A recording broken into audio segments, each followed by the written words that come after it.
My aunt's haunted basement ghost. One day I had went over to my aunt's house to sleep because I had been out drinking all night the night before. It was about 10 a.m. when I got there. She had given me the okay to sleep in the basement.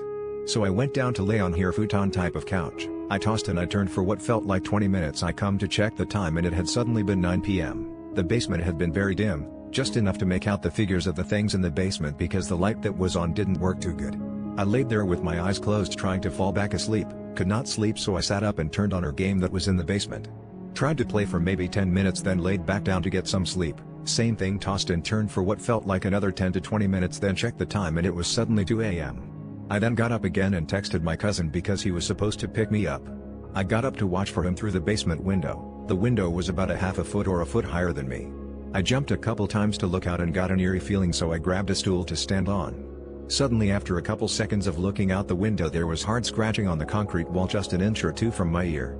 I slowly turned my head and nothing was there. So I decided to go to the other window on the other side of the basement. Usually my aunt's furnace made 2 banging sounds every 30 minutes, so I was okay hearing that, but after the 2 bangs there were 4 fast bangs right after. I looked towards the stairs on my way over and something had peeked its head out from behind them. I told myself that's okay, as nothing I haven't experienced before. But then as I got to the other side of the stairs near the other window, I looked and there was 7 to 8 foot tall shadow-like figure standing there just looking at me. Again I told myself as long as you're not scared it won't bother you, so I went and stood looking out the window. Then after I got down and ran up the stairs and outside as fast as I could into the street. Thankfully my cousin had just started to pull up. I then started to tell him what happened as soon as I got in. That's the closest anything has gotten to me other than my encounter with the little person, and I seriously believe it was some kind of demon that had evil intentions.